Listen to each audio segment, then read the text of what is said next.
witnessed an increase from January through to February this year, with consumers lamenting its impact on their finances. But the month of March has started on a positive note for fuel consumers as City News checks at the outlets of various oil marketing companies reveal downward adjustment in the price of the commodity in the first pricing window. A litre of petrol was sold at 14 Ghana cedis 50 pesos at leading oil marketing companies. Goil, for example, is now selling at 13 Ghana cedis 80 pesos, while diesel, which sold at 14 Ghana cedis 90 pesos, is now selling at 13 Ghana cedis 80 pesos. Despite being elated about the reduction, petroleum users still want government to do more to ensure a further reduction in fuel prices. Drivers, especially myself, we've been always looking on the board for, where fuel is cheaper and hopefully buy. So see that reduction in fuel, but we still feel that there's a lot more that should be done to make us all comfortable. We all know the current economic situation, so any reduction is acceptable and appreciable and appreciated. But if we can get a bit more, we really appreciate it better. So we're calling on the government to see how they can do a lot more for us to get the fuel prices coming down. I think more can be done, especially as we all can see that fuel prices from the world market is going down. I think the government can do more. And another thing that I think, where I think we have a problem is also the OMCs, that's the fuel station owners. From me, I think they are also not helping so much. Me like this, I buy fuel 250. So at the end of the day, at least I have to make like 500, double of it. But sometimes you might close and you have a range of 300, 350 or 400, which is very bad. You can't be having a business and be losing. You get it? It's all about the profit.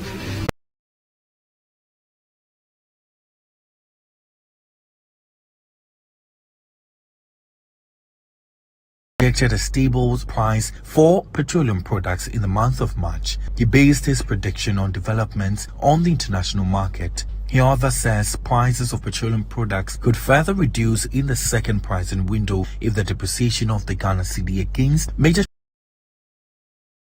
is addressed. We cannot talk of sustainability yet. The only indicator of sustainability or otherwise would be your currency, the cedi. Whether we'll continue to print more currency, more cedi, and depreciation will set in. And for that matter, the cedi's exchange to the dollar will depreciate in the next 10 days. We cannot be able to forecast that today. But as far as the international markets look concerned, we are not in for any major surprises in March. From the figures we have seen, it is likely that prices could be stable. Prices could decline. Some analysts are also thinking prices should go up in the month of March, but what we read is likely to be a very stable market for the month of March and possibly more declines. The only other challenge we should be worried about, like I indicated earlier, would have to do with the cedi or the currency.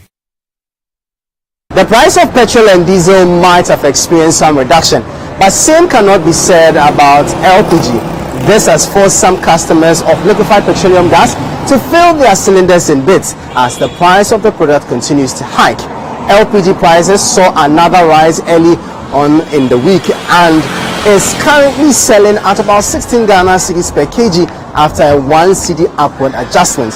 For the LPG Marketers Association, reviewing taxes imposed on the commodity could go a long way to drive the prices downwards. Right, so the drop in the price of petrol and diesel on Wednesday came as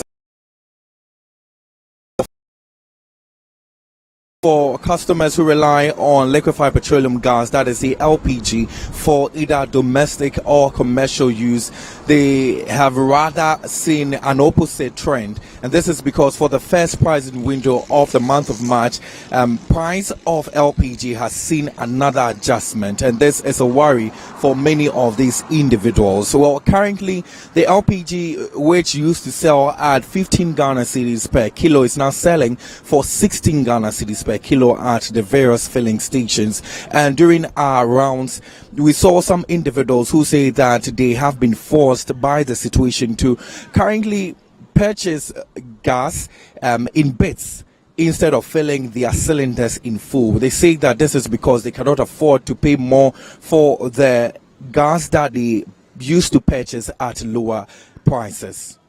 I don't expect that they will be making this thing, they will be increasing it. But now everything have changed. Even your pay is affecting your pay. I even bought half of it because I cannot, yes. The way I am expecting to buy, that's not how I think that it won't reach even 1 month. But I will manage it. When I get some money, then I will come and buy. When the gas is increasing, I think that the charcoal too, they have increased the price of the charcoal too. So we will weigh the two and see. It is becoming the way we want the prices to come down. Now is just heaping to the top. So we are pleading to the government to at least to reduce it for us. It's not just LPG consumers who have been impacted negatively by this upward adjustment of the price of the product. Well, some individuals who also trade in this sector say that their businesses are taking a nosedive following the continuous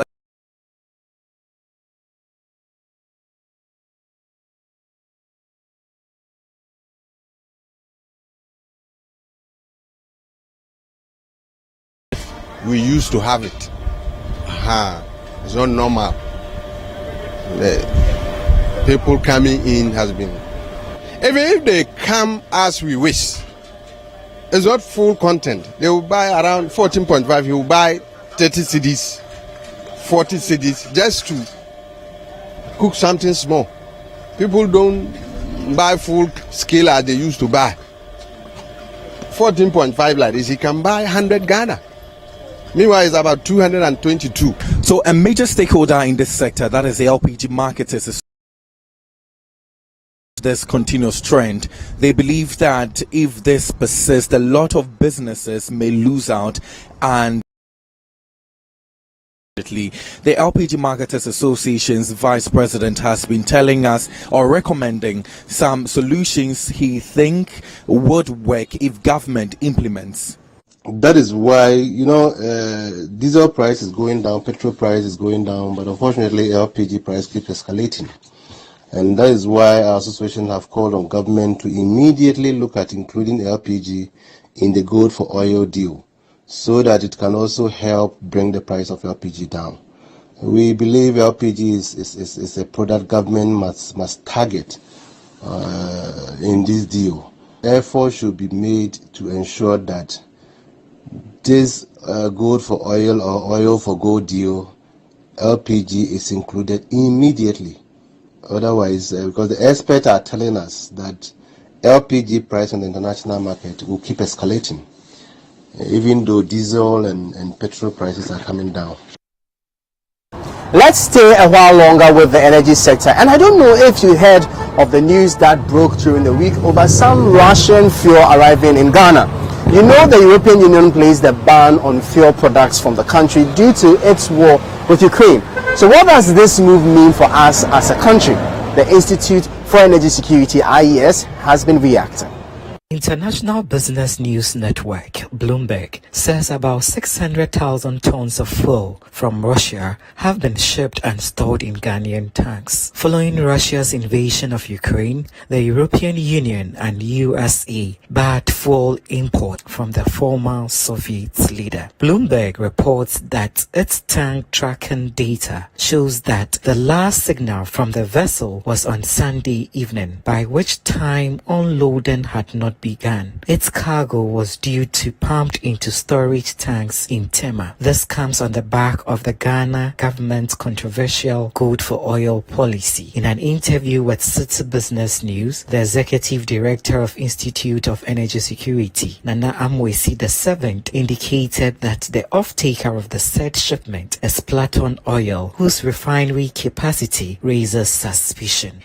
What we know is that this cargo arrived in Ghana last Friday and is destined to be discharged into Temora Refinery's crude oil tanks, and the off-taker of this cargo is Platon Oil. We have become quite suspicious of this cargo and the issues relating to it because Platon is a very small refinery. The refinery capacity is not more than 5,000 metric tons per day. And so for this entity to receive a cargo of close to 600,000 barrels becomes quite suspicious. This is on a different entity. We want to see transparency, some form of further and better particulars on this cargo. He further urged government to be mindful of its earlier posture of Russia's invasion of Ukraine and direct all its trade transactions in order not to break any protocols that may jeopardize the economy of the country.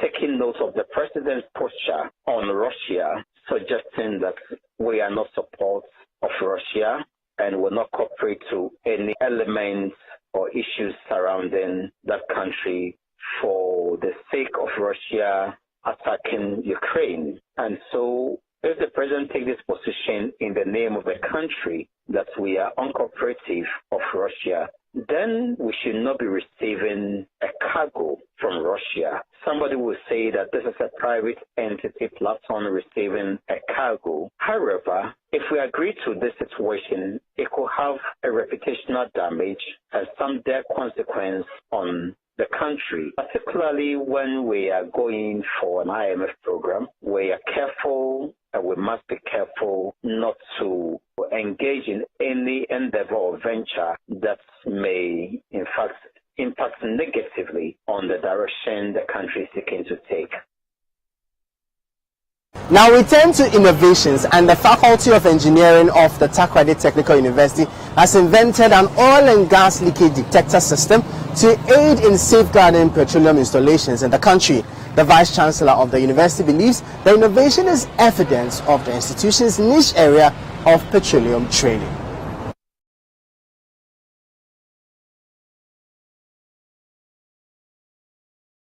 Area in petroleum training. Coincidentally, the institution is located in the heart of Ghana's petroleum industry, with major oil and gas installations like the Ghana Gas Processing Plant and the ENI's onshore gas receiving facilities located not far from the university, coupled with the 111-kilometer gas pipeline from Ato Abo to Abuasi Thermal Plant. Takoradi Technical University has been researching into how to reduce the potential danger of leakages. For the Takoradi Technical University, today's Tech Fair, which is a maiden activity in the life of the university, shows that it has not only matured, but also putting rare tangibles to the things that they are teaching students over here, such as this very oil and gas detector, which the university has actually invented. What we are exhibiting in oil and gas pipelines, being it overground or underground, it works on a GSM platform where a sensor will detect the leakage and send immediate signal to the operators, identifying the exact location of the leakage for the necessary steps to be taken to correct it. After this fair, we intend sending them to the various oil and gas industry for them to come, or we will go there and then demonstrate what our prototype detector can do to them, then possibly take their feedback for the improvement of the products, and then possibly commercialization of it. We also have what we call the car theft arrestor. Basically, we all know we have what we call an immobilizer, that if we want to steal somebody's car, at a point the car will get stopped. But we have advanced this technology by adding an arrestor, where at a point when the car stops, the thief moving that vehicle cannot leave. So the thief will stay in the car will send a signal to the owner of the vehicle where the car has been parked and where the location is and the distance from where the person is to the place, so that quickly you can arrange and go for your vehicle.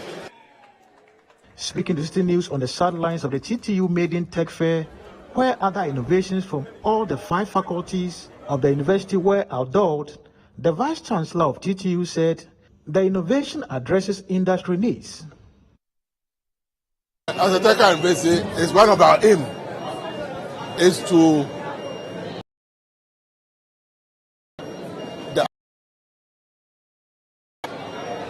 should be strengthened. It is stated in our act.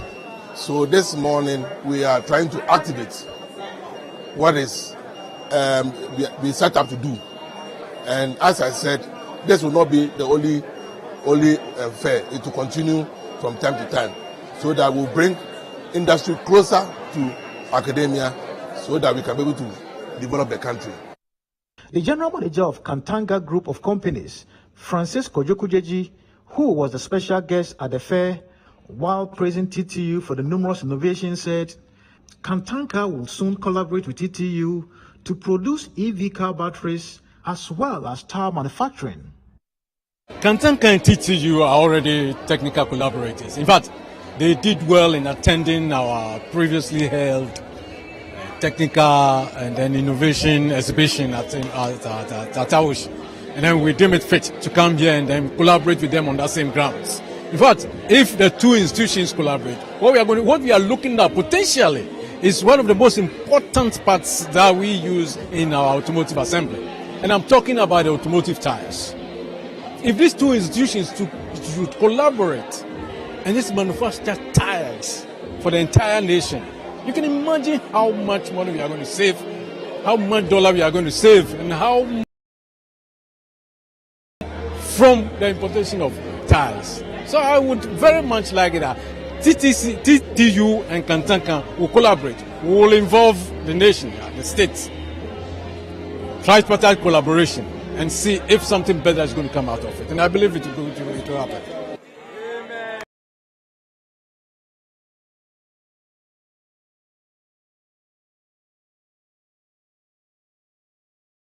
Levy Bill 2022 in the 2023 budget. But players in the textiles industry are warning that the passage and implementation of the bill could stifle growth in the sector and further threaten the job security of staff. And these are their reasons. The Growth and Sustainability Levy was introduced by the government to raise revenue for the growth and fiscal sustainability of the economy. This, the government hopes, will help salvage the economy from the impact of both the coronavirus pandemic and the Russia-Ukraine war, which have both resulted in unprecedented global crisis, depreciation of currencies, and impacted living conditions and inflation levels. The levy is to be imposed on profit before tax of the companies and institutions and on production in the case of mining, upstream oil and gas companies at the end of every quarter. The estimated revenue target for the levy for 2023 is approximately 2,216 million Ghana cedis, and this will be achieved by taxing these companies between 2.5% and 5%, while others, depending on their sectors, will be taxed 1% of gross production. What do players in the manufacturing sector make of this? Fatumata Doro is the Managing Director of Textiles Ghana Limited. Depending on the industry, we might incur between 1 to 5% on our profit before tax. That's a high cost on us. That's a high cost because we are barely coming out surviving.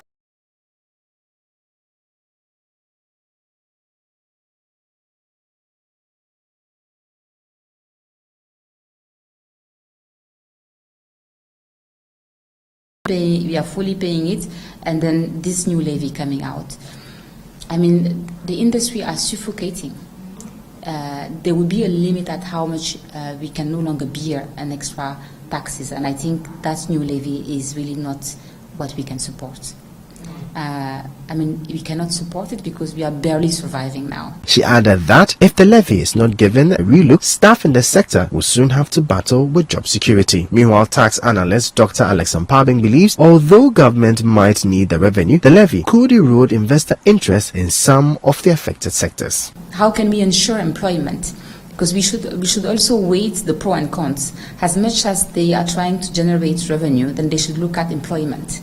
Because any company that cannot longer take care of those costs would now think about employment.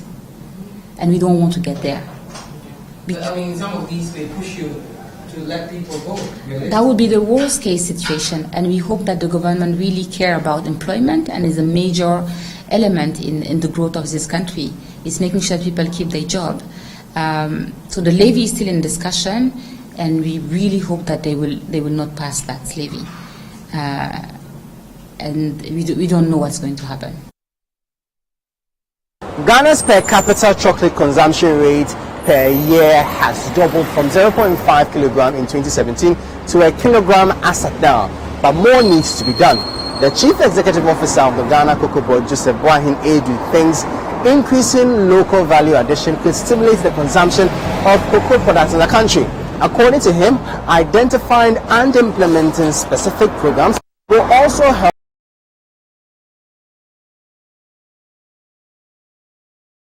Has embarked on a number of campaigns to increase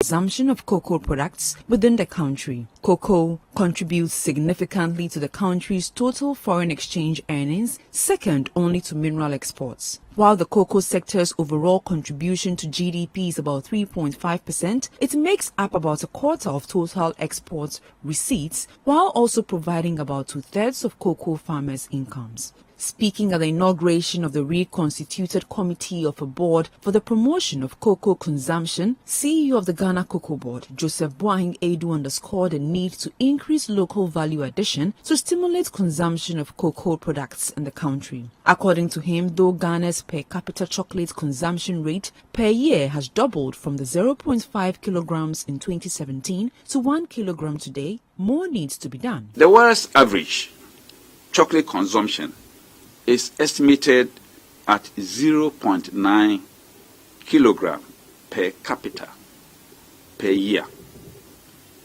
The average in Europe is 5 kilograms per head.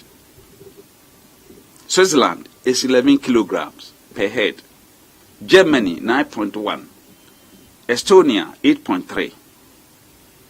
Per capita chocolate consumption per year for Africa is 0.5 kilogram, and Ghana is now 1 kilogram. Despite the doubling of our consumption rate over the past 6 years, our best effort, we cannot be producing so much cocoa and pride ourselves as the second leading producer of cocoa in the world and remain low on the league table of consumption of chocolates and cocoa-based products, expecting that countries elsewhere will consume for us. That is a moral mistake. Charity, they say, begins at home. I'm happy to say that the new members of the committee that you've just seen also come aboard with rich experience in diverse areas and are ready to take off from where their predecessors left off. They have also accepted to carry this huge responsibility of moving our current per capita consumption, which is 1 kilogram, to an appreciable level within the shortest possible time, guided by the following terms of reference. 1. Develop a strategy document for the generic promotion of cocoa consumption in the country. 2. Develop programs and activities that will create and increase national awareness of the health and nutritional benefits of cocoa. The 9-member committee, chaired by Deputy Director of Public Affairs of Cocoa Board, Fifi Boafo, is to ensure the adequate promotion of cocoa products and domestic consumption in all sectors of the economy. Mr. Boafo assured that all efforts will be made to ensure chocolate products are available for consumption and called for more support to ensure plans introduced by the committee are implemented. An attempt to talk about the relevance of the cocoa industry at this forum will sound like a broken record, because obviously more than enough has been said. But there's also enough space to go beyond what has been achieved. And indeed, just like David reiterated what the Chief Executive said, we have a daunting task, and we believe that with the caliber of personalities on this committee, it is achievable. The National Chocolate Week has shown us one very important lesson. And the lesson for us is the fact that working with other state institutions, we are able to harness the human resource and then also the support of other state institutions to achieve results. It has become part of our national calendar that we celebrate National Chocolate Week, moving it from the Chocolate Day, which started in 2005.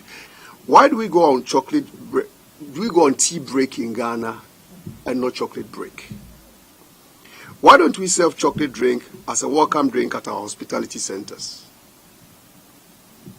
Why is it not mandatory or part of our culture to give chocolate as a gift to people visiting Ghana?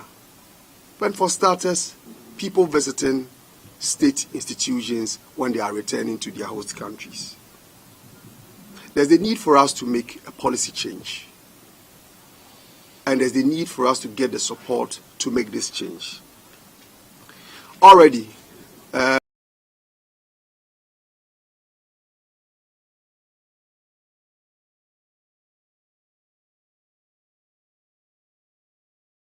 commitment and support to achieve the various proposals that will come out from this committee, and will plead that when these proposals come before you and other state actors, it shall be given the necessary attention and support to make it work. The terms of reference for the committee include developing the strategy documents for the generic promotion of cocoa consumption in the country, developing programs and activities that will create and increase national awareness of the health and nutritional benefits of cocoa, among others.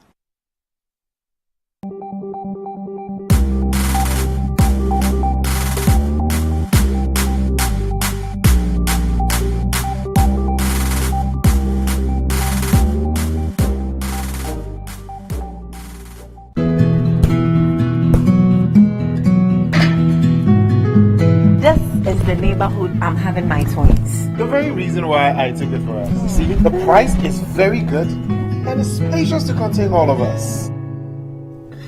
Alphabet City. Now I'm a landlord. I don't pay rent. And my Airbnb business is booming. To be paying bank and I'm in Alphabet City. The pension pay 20%. The payment plan, I want to share my man. Just very smooth. This is a healthy place to raise our families and creating peace. Come on, be my neighbor. Alphabet City, the ABC of Home Sweet Home. Alphabet City is a classy and peaceful gated community in Sakumono. We have 24/7 top-notch security and high-quality access roads. We have 3 bedrooms and 2 washrooms, 3 bedrooms and 3 washrooms with boys' quarters. We have 3 bedrooms and 4 washrooms. We have 2 bedrooms and 2 washrooms, all with beautiful kitchens and kitchenettes. Call Alphabet City on 0240-111119 or 050-44-99999. Alphabet City, the ABC of Home Sweet Home.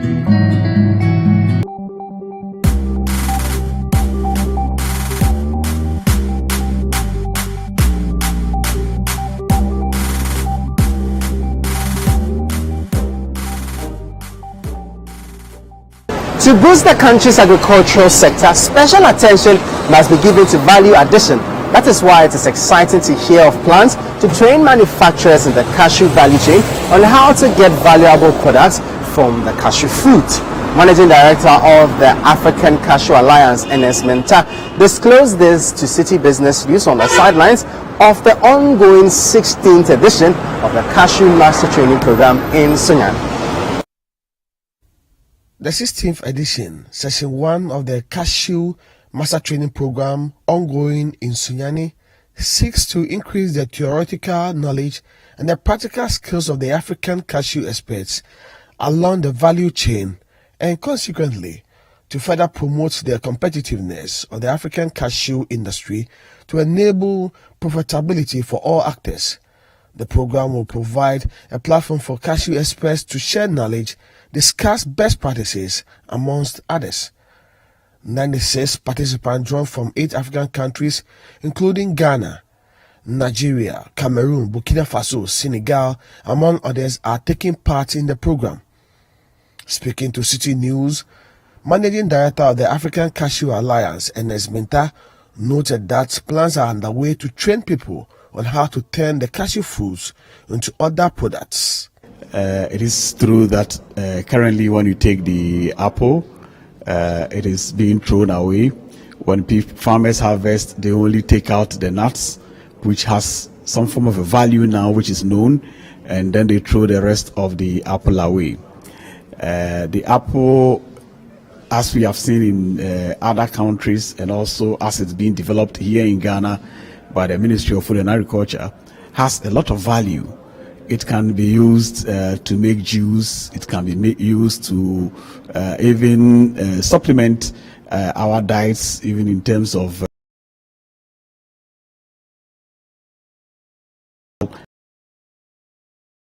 making ethanol, especially in these times when use of sanitizers and the rest have become requirements in most places.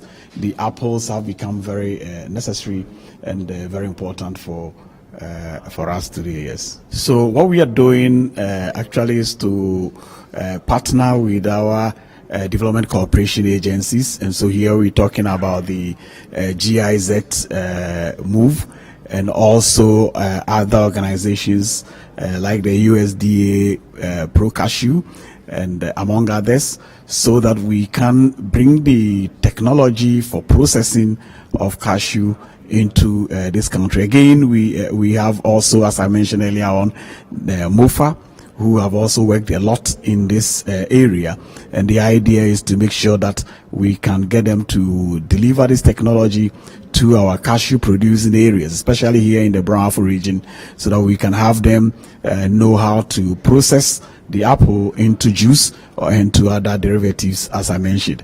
A representative from the MasterCard Foundation, Daniel Nielsen, speaking at the program, noted that the foundation will continue to support the cashew industry to create jobs for the youth. I did mention about agriculture being a major anchor in our programming, and through our consultations with various stakeholders, we've come out with 16 value chains that we are going to use as a vehicle to enable these job opportunities. It's important to note that cashew is actually one of these important value chains that we will be working on to provide these job opportunities. The Bono Regional Minister, Justin Owusu-Banohene, on her part called for issues related to cashew to be well coordinated to achieve the needed impact.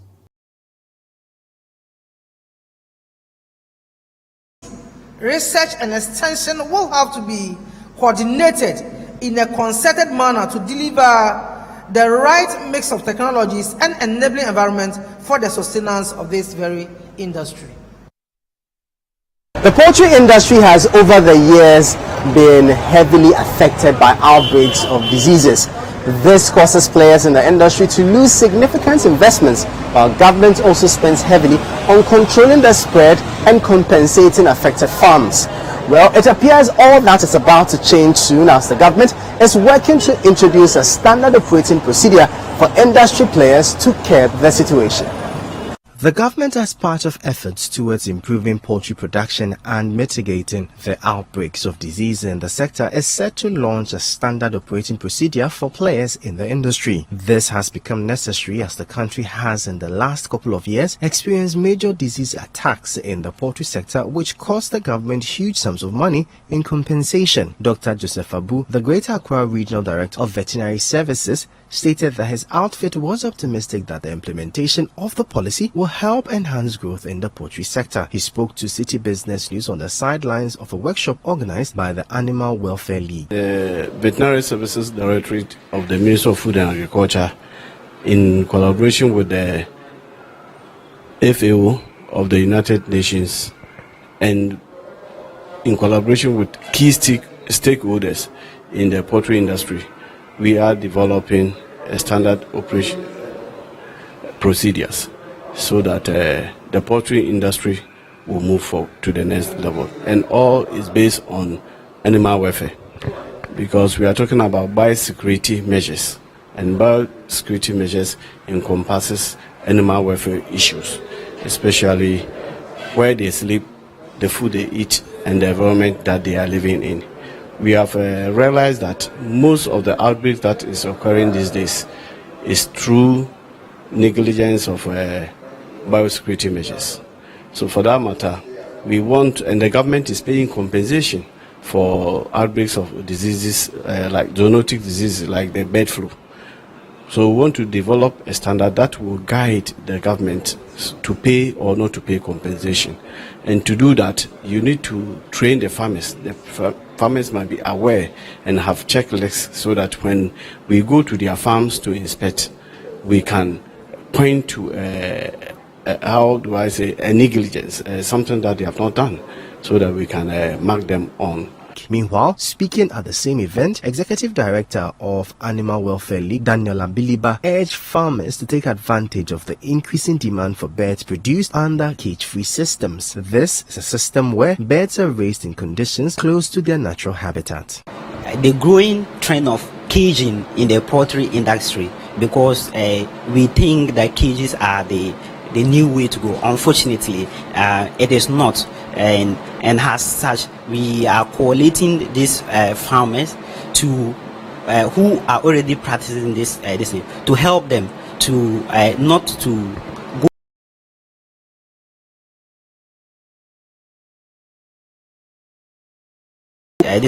Consumers are also asking for differentiation in the products that they consume. So having this network will also help farmers to be able to label their products, to market their product as they are, so that they wouldn't be left on the counter because they are cage free. And because global companies like Nestle, KFC are adopting cage free movement, and then they have outlets in Ghana here, they would also be looking to source from farmers who have cage free, who are practicing the cage free systems.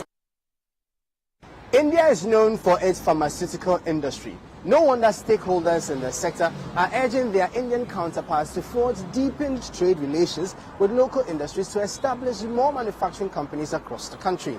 The society explains that India is far advanced in the production of pharmaceutical products. Hence, the shared technology will boost the capacity of indigenous companies.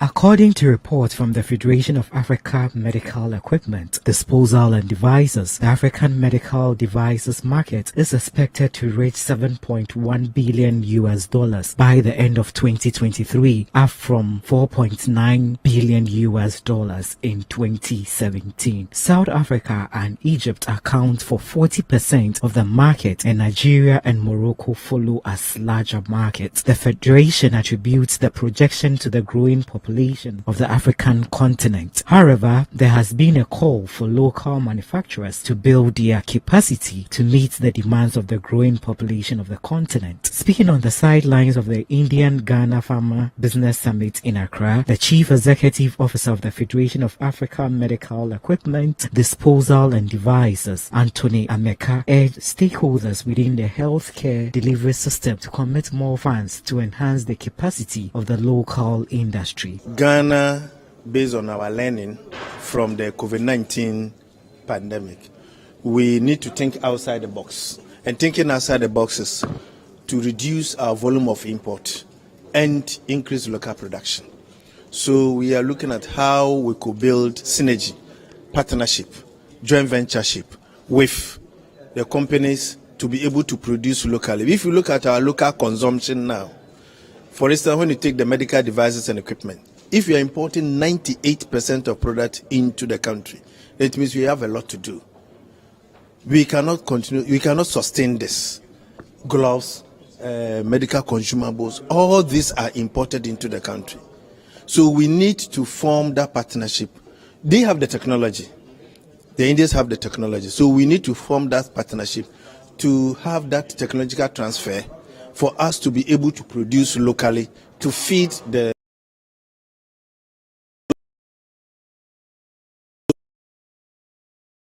Our objective for this very particular moment is to have that partnership where we can also have that technological transfer to be able to produce locally.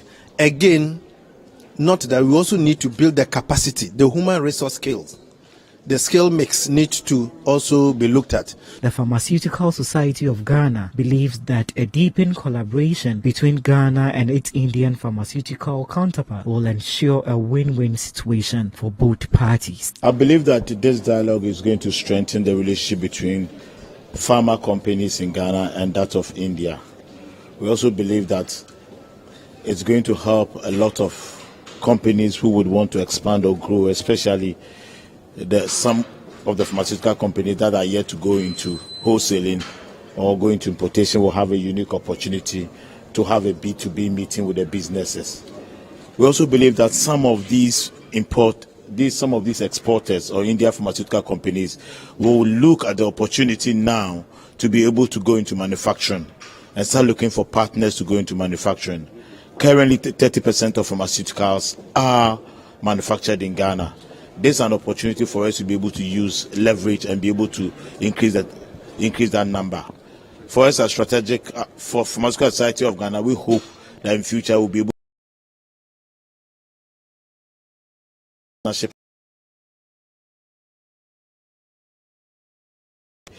in order for us to manufacture more products in the country. On his part, the Director of Pharmaceuticals Export Promotion Council of India assured of its preparedness to strengthen its bilateral relationship with Ghana. Actually, this is part of the Ministry of Commerce and Industry program. We are doing this as part of trade promotion. Our objective is to promote trade in pharmaceuticals and daily products with African countries and all the regions for the region. And we are here to promote bilateral trade between India and Ghana, and also to see how best we can cooperate with Ghana in the area of pharmaceuticals. Our delegation is also looking at joint ventures and also possible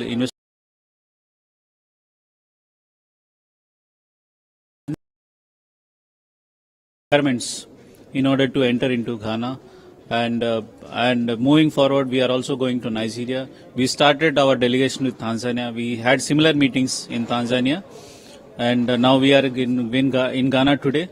So once we understand the processes, nevertheless we big companies are already there. So since we are part of this business delegation with medium scale companies, our objective is to provide them information required to do the business in Ghana. The business summit was climaxed with a brief awards ceremony which rewarded key players within the local space. Still in the finance space, and the Development Bank Ghana is set to invest more than $500 million in the agricultural sector. This is in line with the mandate of the bank, and the management of the company seem bent on living up to expectations. The Development Bank Ghana DBG has indicated that it will invest $700 million into the agricultural sector to help boost the industry. Low productivity and unfavorable trade policies are some of the challenges facing the agricultural sector in the country. At a media engagement in Accra on Wednesday, the Deputy CEO of the bank, Michael Mensah, said his outfit is ready to facilitate financing to farmers to overcome some of these bottlenecks in order to boost the country's agricultural sector and end overdependence on importation. We have access to almost $700 million, and we believe that we have sufficient capital to at least start the journey. The funding gap that we see in agriculture is significant.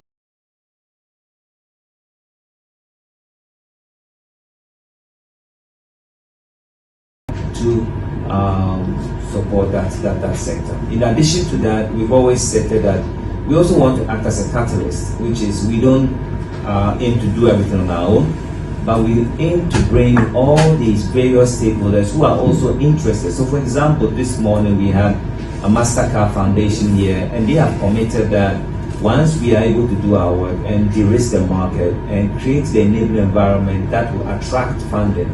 So the work alone is not about just how much are we giving out, but it's also identifying the problem and making sure that the funding is used in the right way, and also attracting additional funding for the other stakeholders who are also interested in supporting the agriculture sector.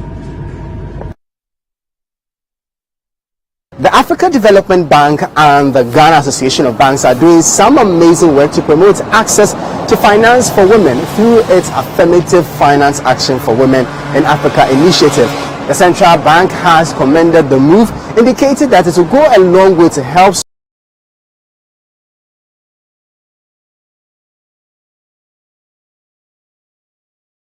activities more than anywhere else in the world. Very few get access to the loans they need to help grow and expand their businesses. Statistics show that although there are over 45% of women in entrepreneurship in Africa, only 4% have financial access. This is because banks are more skeptical of loaning money to women as compared to their male counterparts. This unbankability has become a major source of worry to female business owners across Africa. However, they can now heave a sigh of relief as the Association of Banks have signed a risk-sharing agreement of $250 million, which will unlock $2 billion in financing for women SMEs in Africa through financial institutions.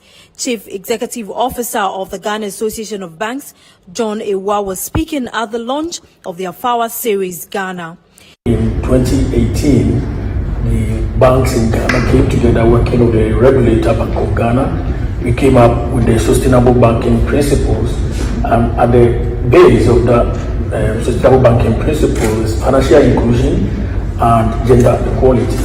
So engaging women in financial services is part and parcel of the business that we do. And as has been said, it's not a favor we do to women, it's the business of banking.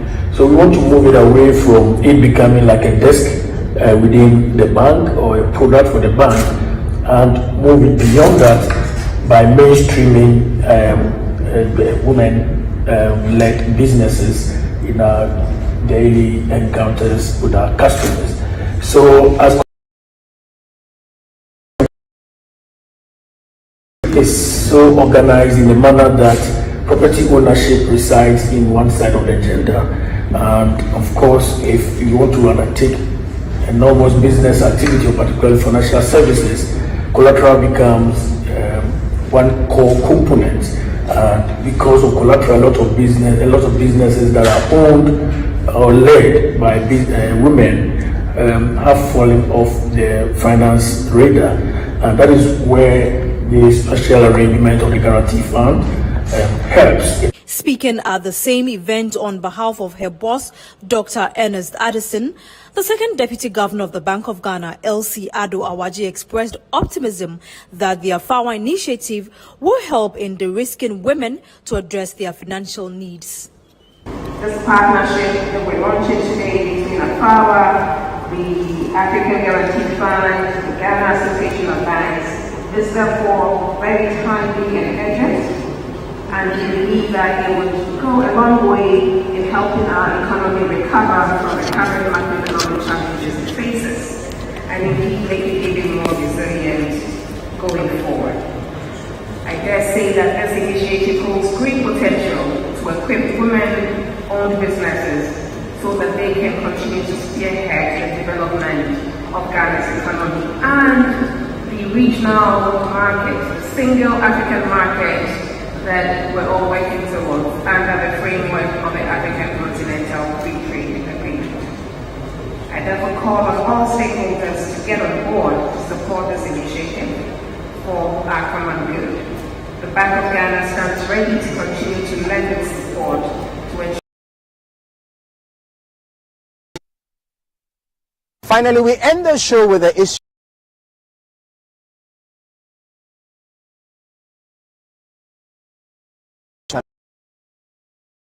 the capacity of students. University of Science and Technology has set up an entrepreneurship endowment fund to support the initiative. Takoradi Technical University is currently the only technical university with its niche area in petroleum training.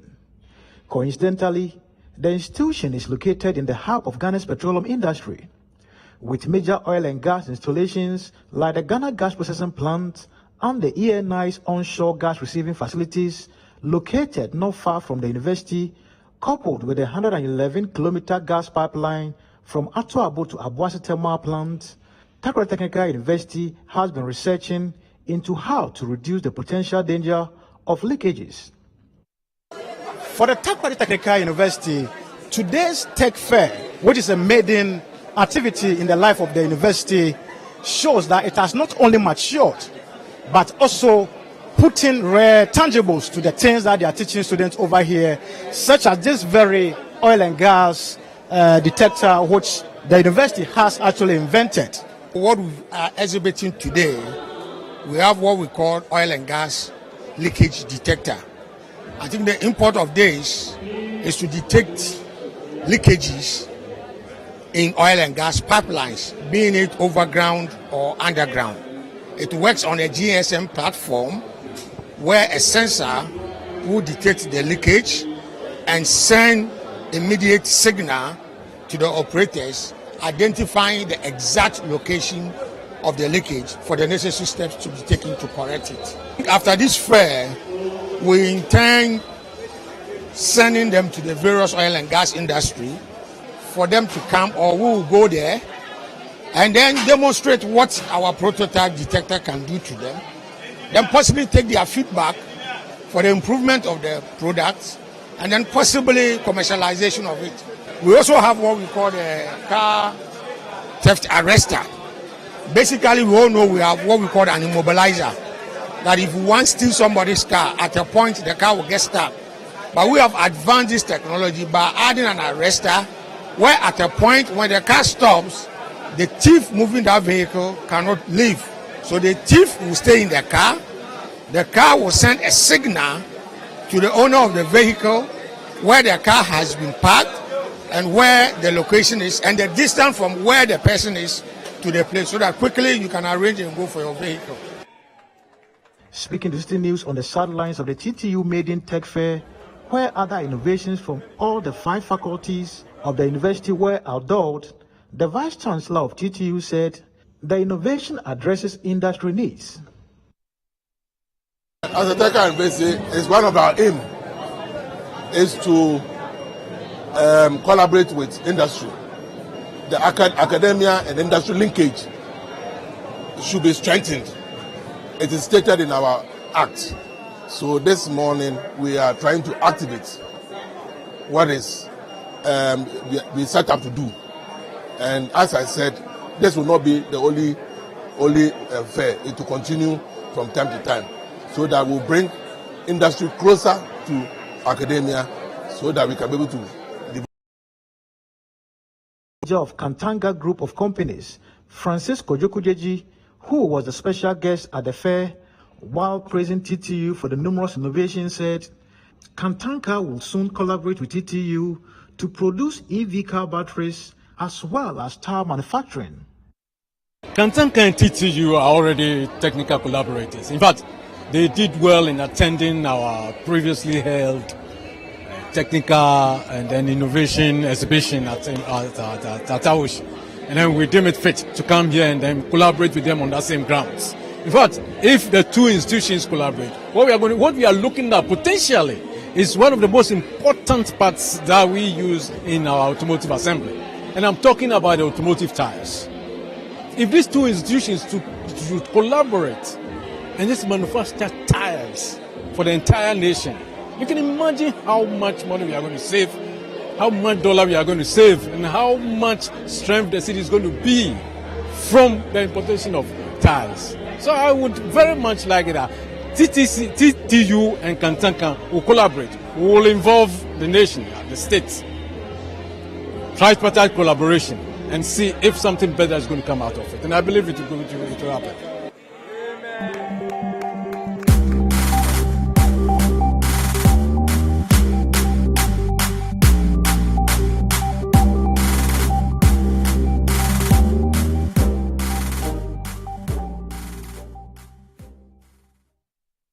Well, that will be all for today's edition of the Business Weekly Show here on City TV, your most watched business show in the country. For more business stories, please visit our website, citybusinessnews.com. My name is Michael Obodu. Let's connect on Twitter at @mobodu. Catch you same time next week. Stay safe, stay informed, and bye-bye.